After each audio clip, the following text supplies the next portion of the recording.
Hello, my friends. How you doing? How do you like this? 3 million golden eagles. Aren't you jealous?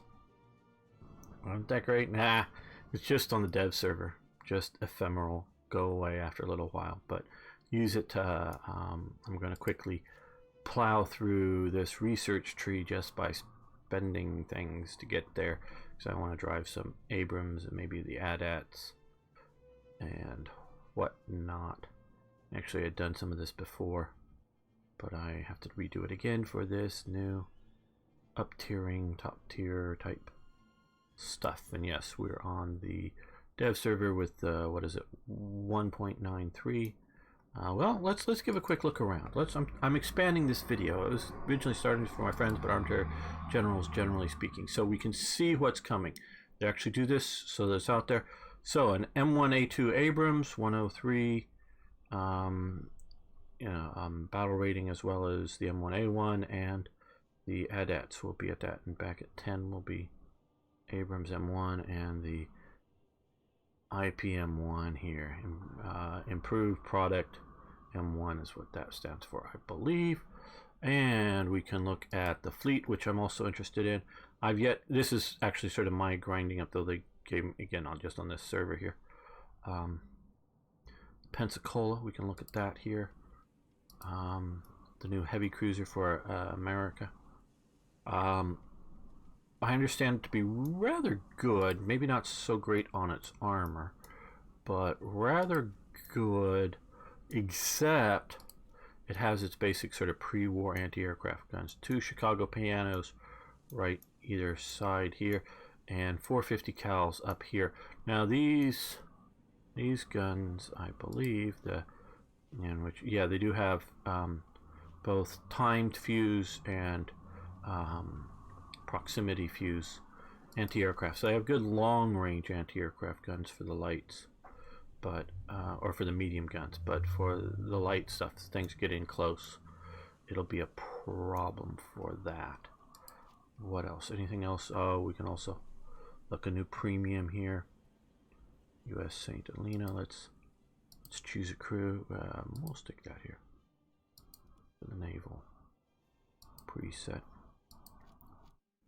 Again, I have to go through a lot of resetting up every time I do this, and no, it doesn't translate back. So, okay, new premium. Now this is looking partially, as you can see here, the sort of difference to fire directors up here and here to the sort of, generally speaking, wartime. Okay, so no, okay, I'm seeing what this is. Okay, yeah, Pensacola. The Helena. Okay, this is a Brooklyn class cruiser.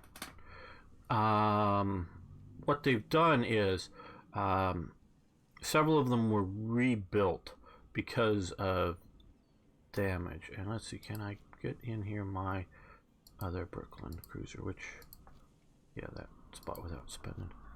Okay, you can see here, this is how they were pre-war, and what they've done here is moved the 5-inch guns into double turrets.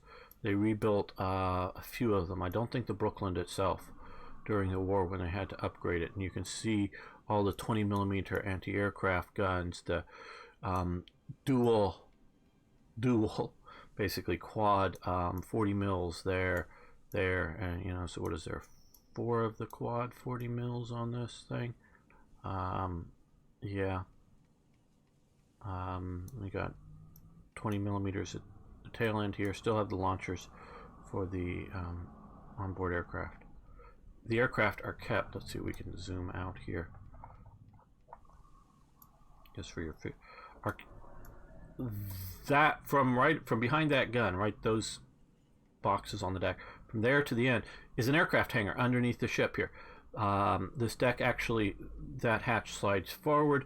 This crane is sort of assembled up, and there is space for 4 aircraft like you're seeing here on the Pensacola. 4 of these fit in there.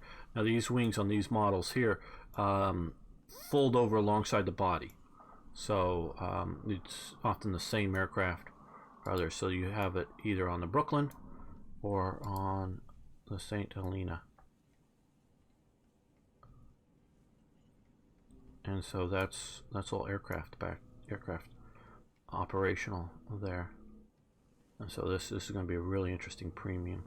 You got the devastating,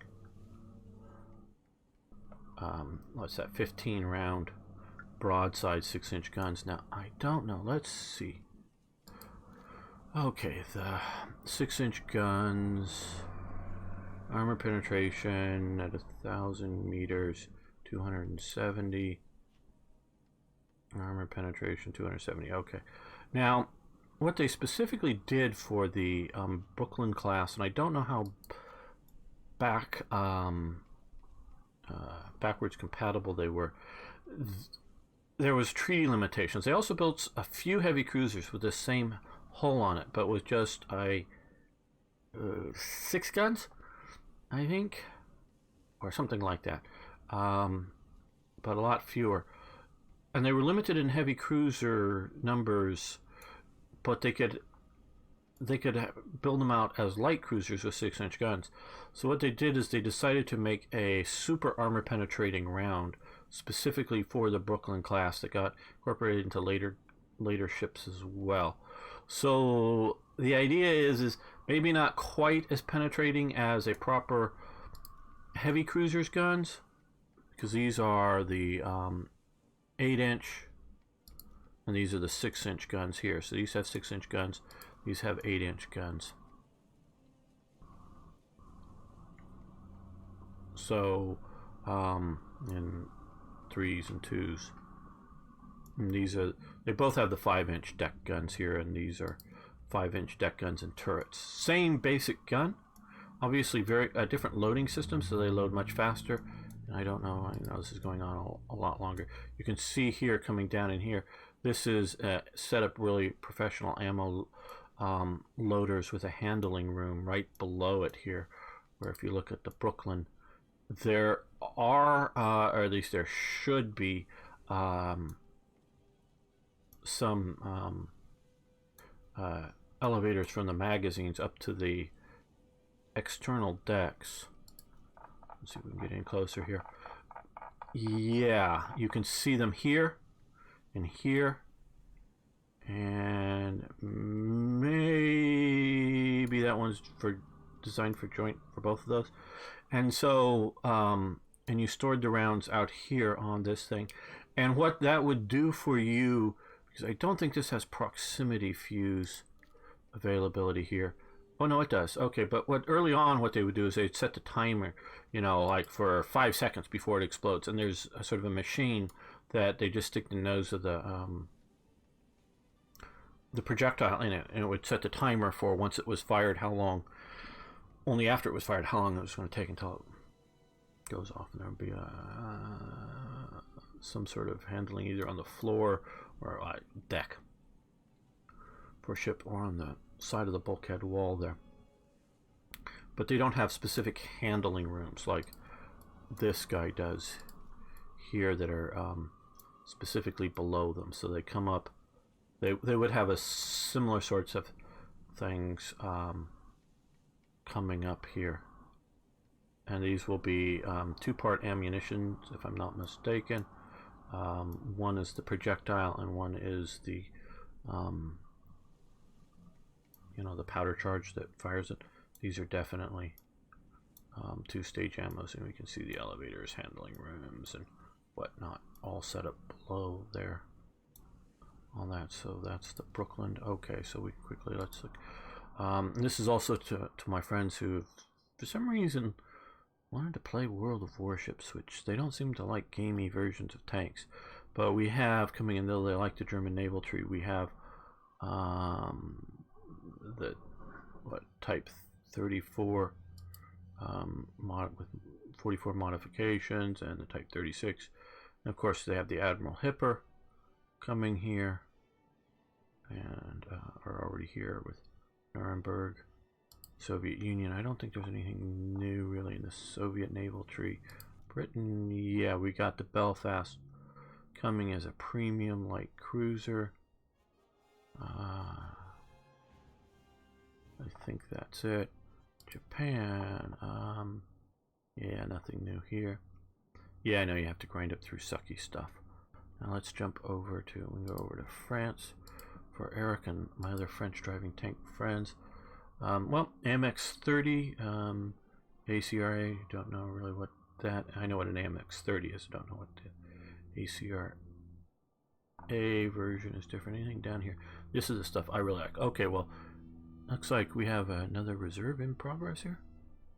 AMD 35, so it has that line there. So we're getting a new French tank. We can take a quick look at that. Choose crew.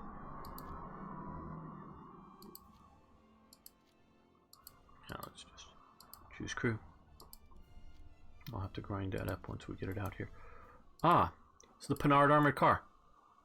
Okay, yeah, this is the Panhard or Panhard, sort of how I pronounce it, armored car. The Germans also liked all the ones that they got their hands on. Pretty decent armored car, I believe. Okay, so that was the World War II Panhard. At least that's what I know it as. So they've got a new French vehicle coming there, and the AMX 30, Italy. This is Lum's thing he's been grinding up because he got one of these Abdul at 8.0 to play with. Yeah, it doesn't look like anything new coming there. China. Well, we've seen the one thing that they put, to be developed. Okay, so we have in progress the top tier China 9.7 coming. That looks like it. Japan. Anything low down? Those are the things I really love. Is the World War II stuff, not just low battle ranking, but it's the World War II. And for Britain, Crippled and others, they're coming. Centurion X is coming, and Vickers Mark 7, and it was basically an export tank, or a company's hopeful replacement to the Challenger.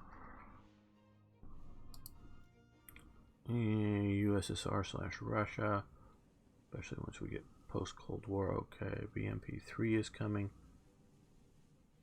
I'm missing anything else that's